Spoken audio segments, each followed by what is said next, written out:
اگر ہم نے وقت ضائع کر دیا تو ایوبی حملہ کر دے گا۔ خطرہ بڑھ گیا ہے۔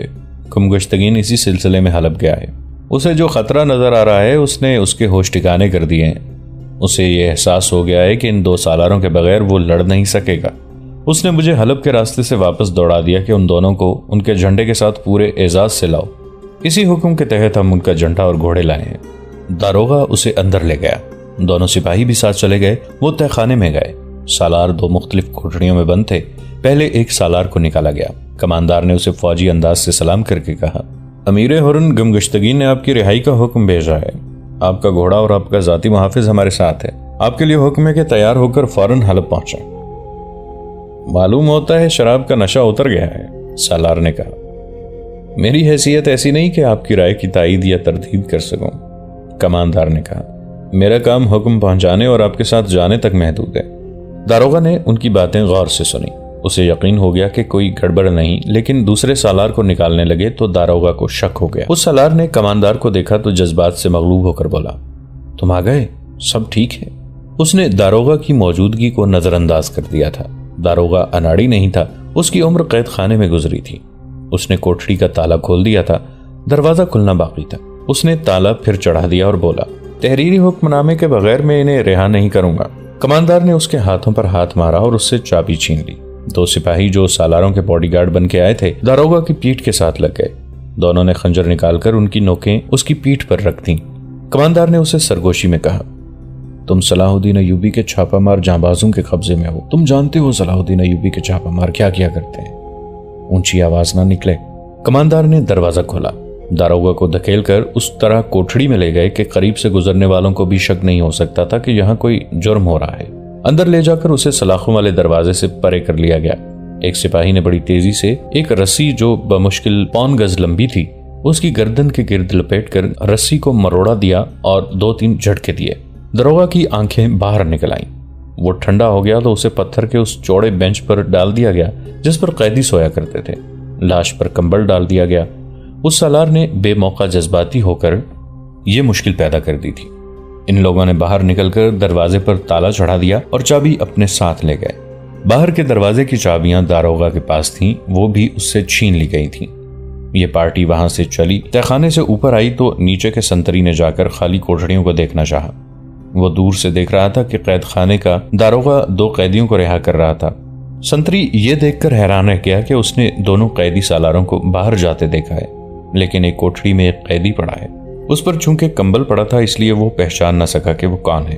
دوسری کوٹھڑی خالی تھی۔ اس نے کمبل میں لپٹے ہوئے قیدی کو آوازیں دی مگر وہ نہ بولا۔ دروازہ مقفل تھا۔ سنتری نے سلاخوں سے برچی اندر کی۔ اس کی نوک قیدی تک پہنچ گئی۔ اس نے نوک قیدی کو چبھوئی، وہ پھر بھی نہ اٹھا۔ برچی سے اس نے کمبل ہٹا کر اس کا چہرہ ننگا کر دیا۔ یہ دیکھ کر گھبرا گیا کہ وہ تو قید خانے کا داروغہ تھا۔ آنکھوں اور چہرے سے صاف پتہ چلتا تھا کہ وہ مر گیا ہوا ہے۔ اس نے وہیں سے چلانا شروع کر دیا، خبردار خبردار، قیدی نکل گئے، قیدی نکل گئے۔ وہ اوپر کو دوڑا۔ اس کی پکار پر نقارہ بجنے لگا۔ یہ الارم تھا۔ اس وقت فرار ہونے والی پارٹی بڑے دروازے پر پہنچ گئی تھی۔ سنتری دوڑا آ رہا تھا۔ بڑے گیٹ کی چابیاں کماندار کے پاس تھیں۔ انہوں نے قدم تیز کر دیے اور اندرونی تالے کو چابی لگائی۔ سنتری نے دور سے کہا، انہیں روک لو، داروغہ کوٹھڑی میں مرے ہوئے ہیں۔ نقارے کی آواز پر قید خانے کے تمام سنتری اپنی اپنی ڈیوٹی پر پہنچ گئے۔ باہر کی گارڈ دوڑی آئی۔ دروازہ کھول دیا گیا۔ چونکہ یہ خطرے کا علام تھا اس لیے باہر سے آنے والی گارڈ کی نفری ٹریننگ کے مطابق بہت تیزی سے دروازے میں داخل ہوئی۔ سب سے بڑا خطرہ یہ ہوا کرتا تھا کہ قیدیوں نے بغاوت کر دی ہوگی یا کہیں آگ لگ گئی ہوگی۔ وہ سنتری جو چیختا چلاتا آ رہا تھا باہر سے آنے والی گارڈ کے سیلاب میں گم ہو گیا۔ اس ہڑبونگ سے فائدہ اٹھاتے ہوئے فرار ہونے والے باہر نکل گئے۔ گھوڑے باہر کھڑے تھے۔ وہ گھوڑوں پر سوار ہوئے لیکن گھوڑے گھوم کر چلے تو کسی نے انہیں للکارا، رک جاؤ، مارے جاؤ گے۔ انہوں نے گھوڑوں کو ایڑ لگا دی۔ پیچھے سے ایک ہی بار تیروں کی بوچھاڑ آئی۔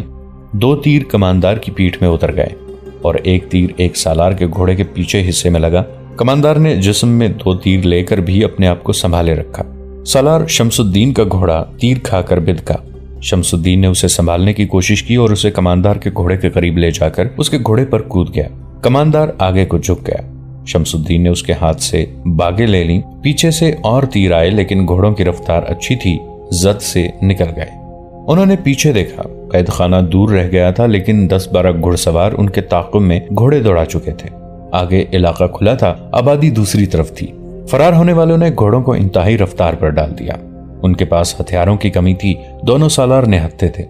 کماندار شہید ہو رہا تھا، وہ مقابلہ کرنے کی حالت میں نہیں تھے۔ آگے چٹانیں اور ٹیلے آ گئے۔ ایک سالار نے کہا، بکھر جاؤ، اکیلے اکیلے ہو جاؤ۔ وہ منجے ہوئے سوار تھے، تعاقب کرنے والے ابھی دور تھے۔ انہوں نے دیکھا کہ فرار ہونے والے ایک دوسرے سے دور دور ہو کر چٹانوں میں غائب ہو گئے ہیں۔ وہ سست پڑ گئے اور نکلنے والے نکل گئے۔ اس وقت حلب کے باہر تینوں مسلمان امراء کی جو کانفرنس منعقد ہوئی تھی برخاست ہوئی۔ انہوں نے سلطان ایوبی پر حملے کا پلان بنا لیا تھا۔ زیادہ تر عقل صلیبی مشیروں کی استعمال کی گئی تھی۔ انہوں نے یہ بھی طے کر لیا تھا کہ تینوں فوجوں کی ترتیب کیا ہوگی۔ حملے کے لیے گمگشتگین کی فوج کو آگے رکھنا تھا۔ اس کے پہلوؤں کی حفاظت کی ذمہ داری حلب کی فوج کی تھی، اور پہلے مرحلے کے بعد دوسرا حملہ جو سلطان ایوبی کے جوابی حملے کو روکنے کے لیے کرنا تھا، سیف الدین کے سپرد کیا گیا۔ سیف الدین نے اس متحدہ محاذ کو یہ دھوکہ دیا کہ وہ اپنی فوج کا ایک حصہ اپنے بھائی عز الدین مسعود کی کمان میں چھوڑ آیا تھا۔ مشترکہ کمان کو اس نے یہ بتایا تھا کہ یہ محفوظہ ہے جسے وہ ہنگامی حالات میں استعمال کرے گا، مگر اپنے بھائی کو اس نے کہا تھا کہ وہ حلب اور ہرن کی فوجوں کی کیفیت دیکھ کر آگے آئے۔ اگر جنگ کی حالت ہمارے خلاف ہو گئی تو محفوظہ کو موصل کے دفاع میں استعمال کیا جائے گا، اور اگر جوابی حملے میں شریک ہونا ہی پڑا تو یہ شرکت ایسی ہو کہ موصل کا اور اپنے مفاد کا زیادہ خیال رکھا جائے۔ ماہ رمضان شروع ہو چکا تھا۔ ان تینوں فوجوں میں اعلان کر دیا گیا تھا کہ جنگ کے دوران روزے کی کوئی پابندی نہیں۔ 3-4 روز بعد تینوں افواج اپنے اپنے شہر سے کوچ کر گئیں۔ انہیں قرون حماد کے قریب آ کر اکٹھے ہونا اور حملے کی ترتیب میں آنا تھا۔ اس کوچ سے 2 روز پہلے سلطان ایوبی اپنی مورچہ بندی دیکھ رہے تھے جب انہیں اطلاع ملی کہ ہرن سے 2 سالار مفرور ہو کر آئے ہیں اور ان کے ساتھ ایک لاش ہے۔ سلطان ایوبی نے گھوڑے کو ایڑ لگا دی۔ وہاں جا کر وہ گھوڑے سے کود کر اترے اور دونوں سالاروں کو گلے لگایا۔ پھر دونوں سپاہیوں سے گلے ملے۔ یہ دونوں ان کے نامور چھاپا مار جاسوس تھے۔ کماندار بھی ان کا جاسوس تھا اور ایک عرصے سے گمگشتگین کی فوج میں تھا۔ سلطان ایوبی نے لاش کے گالوں کا بوسہ لیا اور حکم دیا کہ لاش دمشق بھیج دی جائے اور شہیدوں کے قبرستان میں دفن کی جائے۔ آپ یہاں بیٹے کیا سوچ رہے ہیں؟ سالار شمس الدین نے اپنی بپتا سنانے سے پہلے جنگی باتیں شروع کر دیں۔ میں کمک کا انتظار کر رہا ہوں، سلطان ایوبی نے کہا۔ گزشتہ رات اطلاع ملی ہے کہ کمک آج رات پہنچ جائے گی۔ اسے قاہرہ سے آنا تھا، اس لیے اتنے دن لگ گئے ہیں۔ سلطان ایوبی نے دونوں بھائیوں کو تفصیل سے بتایا کہ ان کی نفری کتنی ہے اور انہوں نے کس طرح ڈپلوائے کر رکھا ہے۔ اس وقت سلطان ایوبی نے اپنے تمام دستوں کے کمانڈروں کو بلایا اور شمس الدین اور شاد بخت سے ملوایا۔ پرانے افسر دونوں کو جانتے تھے۔ سلطان ایوبی نے دونوں سے کہا کہ وہ ان کے کمانڈروں کو بتائیں کہ جو افواج حملہ کرنے آ رہی ہیں ان کی جنگی اہلیت کیسی اور جذباتی کیفیت کیا ہے۔ انہوں نے بتایا کہ فوج بہرحال فوج ہوتی ہے۔ دشمن کو اناڑی اور کمزور سمجھنا ایک جنگی لغزش تصور کی جاتی ہے۔ یہ نہ بھولیں کہ مسلمان افواج ہیں جن کے سپاہی پیٹھ دکھانے کے عادی نہیں۔ سپاہیوں میں عسکری روح موجود ہے، وہ پورے جوش و خروش سے لڑیں گے۔ ان کے ذہنوں میں یہ ڈالا گیا ہے کہ آپ لوگ درندے، وحشی اور عورتوں کے شکاری ہیں، اور سلطان صلاح الدین اپنی سلطنت کو وسعت دینے آیا ہے۔ صلیبیوں نے ان کے دلوں میں آپ کے خلاف نفرت بھر رکھی ہے۔ سالاروں نے بتایا کہ جہاں تک ان کی قیادت کا تعلق ہے وہ قابل تعریف نہیں، ان میں کوئی بھی سلطان ایوبی نہیں۔ سیف الدین اور گمگشتگین اپنی ذاتی مفاد کی لڑائی لڑنے آ رہے ہیں۔ دونوں اپنے حرم اور شراب کے مٹکے ساتھ لائیں گے۔ ہماری جگہ گمگشتگین اپنی فوج کی کمان خود کرے گا۔ یہ قیادت فوج کو طریقے سے لڑا نہیں سکے گی، پھر بھی آپ کو محتاط ہو کر لڑنا پڑے گا۔ وہ آپ کو ان پہاڑیوں میں محاصرے میں لینا چاہتے ہیں۔ تینوں فوجوں کی کمان مشترک ہو گئی ہے، لیکن وہ دل سے متحد نہیں۔ یہ باتیں ہو رہی تھیں کہ خطیب ابن المخدوم، سائقہ، قید خانے کا عہدیدار اور ایک جاسوس پہنچ گئے۔ وہ راستہ بھول گئے تھے، اس لیے دیر سے پہنچے۔ سلطان ایوبی کو معلوم تھا کہ خطیب اس کا حامی ہے اور وہ موصل میں اس کے جاسوسوں کی رہنمائی اور نگرانی کرتا رہا ہے۔ سلطان ایوبی نے اسے بھی اجلاس میں شامل کر لیا اور اسے کہا کہ وہ موصل کی فوج کے متعلق کچھ بتائے۔ وہ امیر اپنی فوج کو کس طرح لڑائے گا جو شراب اور عورت کا رسیا ہو اور قرآن سے فال نکال کر فیصلے کرتا ہو؟ خطیب نے کہا، جس کے سینے میں ایمان ہی نہیں وہ میدان جنگ میں زیادہ دیر نہیں ٹھہر سکتا۔ اس نے مجھ سے کہا کہ میں قرآن سے فال نکال کر بتاؤں کہ سلطان ایوبی کے خلاف جنگ میں اسے فتح ہوگی یا شکست۔ میں نے اسے بتایا کہ چونکہ اس کا یہ اقدام قرآنی احکام کے خلاف ہے اس لیے اسے شکست ہوگی۔ اس نے مجھے قید میں ڈال دیا۔ وہ قرآن کو جادو کی کتاب سمجھتا ہے۔ میں آپ کو قرآن کی کرامات سناتا ہوں۔ میرا فرار قرآن کی بدولت ممکن ہوا ہے۔ سیف الدین نے میری بیٹی کو اغوا کرنے کی کوشش کی لیکن میری بیٹی بال بال بچ گئی۔ میں آپ سب کو یہ مجدہ سناتا ہوں کہ اگر آپ قرآنی احکام کے پابند رہے اور جنگ کو قومی اور مذہبی سطح پر رہنے دیا تو فتح آپ کی ہوگی۔ یہ جنگ کا مذہبی پہلو ہے۔ فنی پہلو کے متعلق میں یہ مشورہ دوں گا کہ چھاپہ ماروں کو زیادہ استعمال کریں۔ آپ کا تو طریقہ ہی یہی ہے، لیکن ان مسلمان بھائیوں کے خلاف یہ طریقہ زیادہ استعمال کریں۔ انہیں راتوں کو بھی چین نہ لینے دیں۔ خطیب کو جس عہدیدار نے فرار کرایا تھا وہ بھی ساتھ تھا۔ اس کی درخواست پر اسے فوج میں شامل کر لیا گیا اور خطیب کو اس کی بیٹی سائقہ کے ساتھ دمشق بھیج دیا گیا۔ سالار شمس الدین اور سالار شاد بخت کو سلطان ایوبی نے اپنے ساتھ رکھا۔ حلب، حران اور موصل کی افواج کوچ کرتی آ رہی تھیں۔ ادھر سلطان ایوبی کے لیے مصر سے جو کمک آ رہی تھی وہ قریب آ گئی تھی۔ تاریخ یہ دیکھ رہی تھی کہ سلطان ایوبی تک دشمن کی فوج پہلے پہنچتی ہے یا کمک۔ وہ بہت پریشان تھے۔ وہ محاصرے سے ڈرتے تھے۔ کمک کے بغیر محاصرہ توڑنا آسان نہیں تھا۔ انہوں نے دماغی قوت کا آخری ذرہ بھی اس مسئلے پر صرف کر ڈالا کہ وہ محاصرے میں آ گئے تو اتنی تھوڑی نفری سے محاصرہ کس طرح ٹوٹے گا۔ وہ اس قدر پریشان ہو گئے کہ انہوں نے اپنے اعلیٰ کمان کے سالاروں سے بھی اس کا اظہار کر دیا۔ انہوں نے کہا، چھاپہ مار دستوں کو مکمل طور پر اپنے قابو میں اور اپنی نظر میں رکھنا۔ کمک کا کچھ پتہ نہیں، محاصرے کا خطرہ ہے۔ محاصرہ صرف چھاپہ مار ہی توڑ سکیں گے۔ اللہ کو جو منظور ہوا وہ ہو کر رہے گا۔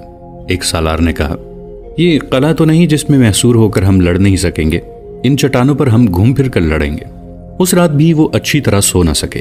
ان کے خیمے میں قندیل جلتی رہی۔ انہوں نے میدان جنگ اور اس کے علاقے کا جو نقشہ بنایا تھا اسی کو دیکھتے اور اس پر نشان لگاتے رہے۔ اگر انہیں کوئی غیر فوجی دیکھتا تو یہی کہتا کہ وہ شطرنج کھیلنے کی مشق کر رہے ہیں۔ سحری کھانے کے لیے جب نقارے بجے اور ان کی فوج جاگ اٹھی تو ان کی بھی آنکھ کھلی۔ انہیں دو خبریں اکٹھی ملیں، ایک یہ کہ کمک پہنچ گئی ہے اور دوسری یہ کہ دشمن کی افواج 8-10 کوس تک آ گئی ہیں اور شاید کل ہمارے سر پر آ جائیں گی۔ یہ دیکھ بھال کی کسی پارٹی کا کمانڈر تھا۔ اس نے بتایا کہ دشمن کی پیش قدمی 3 حصوں میں ہو رہی ہے، ایک حصہ آگے ہے، دوسرا پیچھے اور تیسرا اس سے پیچھے۔ سلطان ایوبی نے جو معلومات لینی تھیں لے لیں۔ انہوں نے یہ اطلاع لانے والوں کو بھیج دیا اور دربان سے کہا کہ وہ چھاپہ مار دستوں کے کمانڈر اور کمک کے اعلیٰ کمانڈروں کو فوراً بلا لائے اور انہیں کہے کہ وہ سحری ان کے ساتھ کھائیں۔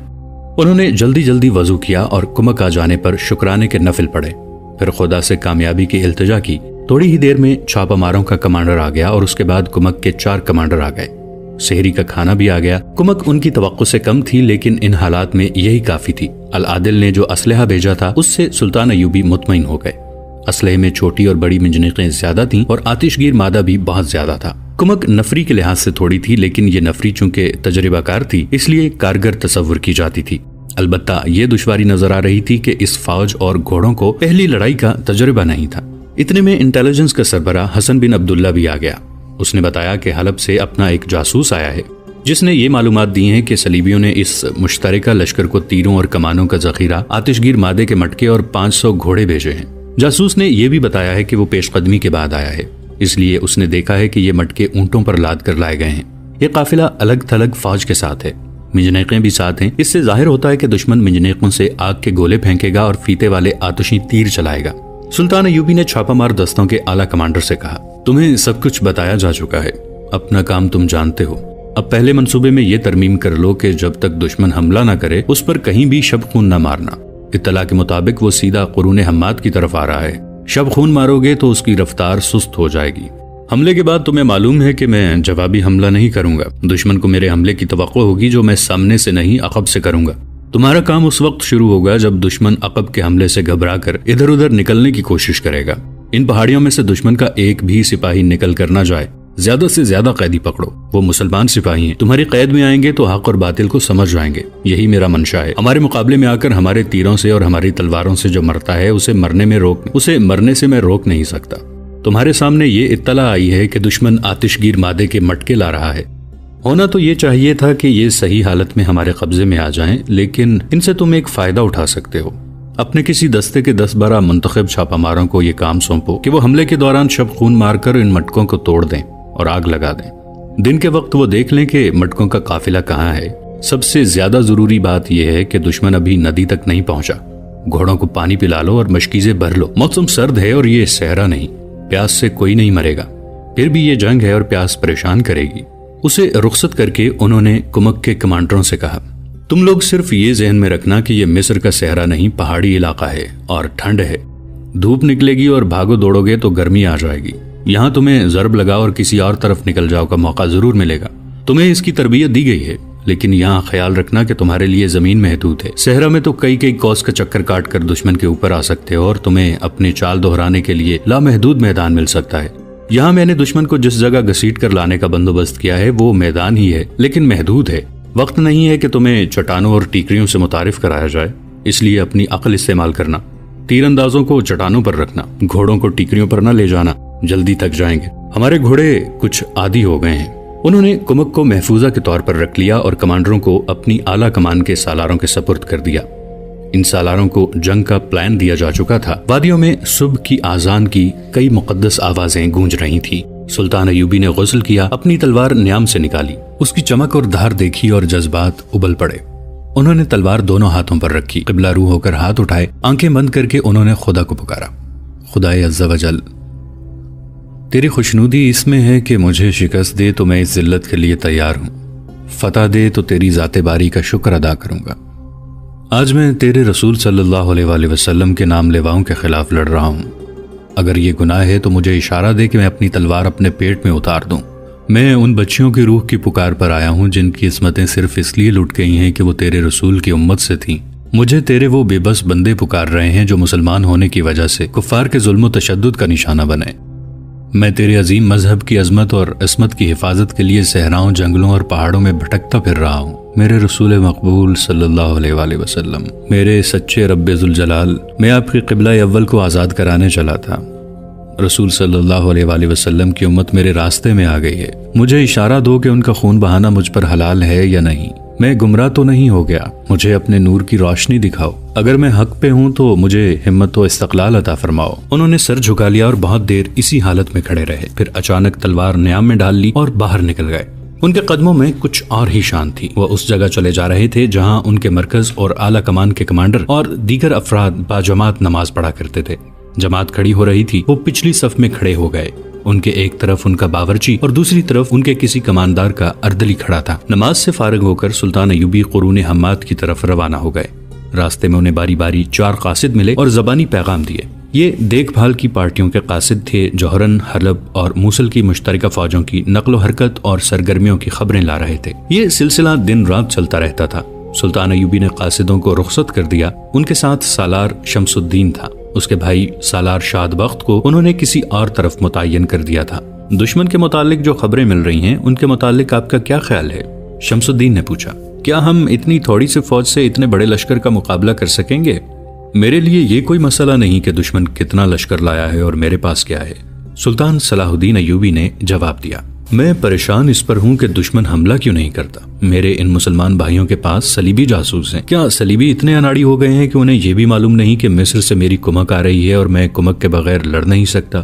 اگر دشمن سرگرم ہوتا تو میرے تمام مسئلے حل ہو جاتے. دشمن کا یوں آ کے بیٹھ جانا اور مجھے اتنا وقت دے دینا کہ میں کمک حاصل کر لوں، اسے ٹھکانے بھی لگا لوں، تمام تر فوج کے گھوڑوں کو پانی پلا کر پانی کا ذخیرہ بھی کر لوں، میرے لیے پریشان کن ہے. مجھے خدشہ ہے کہ دشمن کوئی ایسی چال چلے گا جو کبھی میرے دماغ میں نہیں آئی. یہ لوگ کھیل تماشے کے لیے تو نہیں آئے.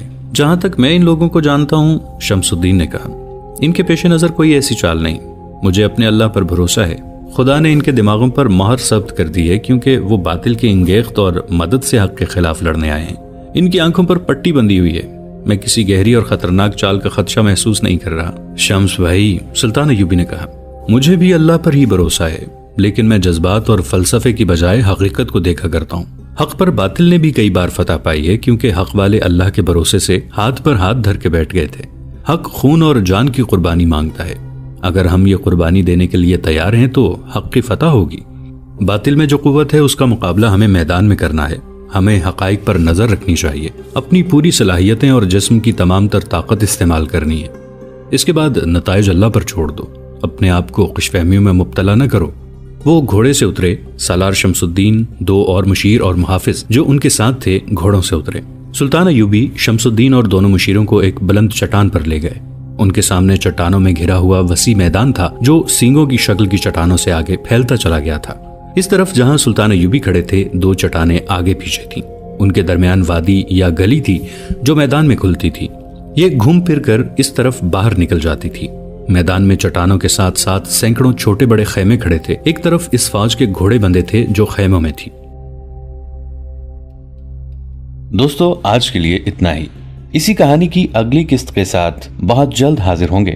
نیچے کامنٹ سیکشن میں اپنی رائے کا اظہار ضرور کیجیے گا۔ ہمارے اس چینل کو سبسکرائب کر کے نیچے موجود بیل آئیکن کو بھی ضرور کلک کیجیے گا۔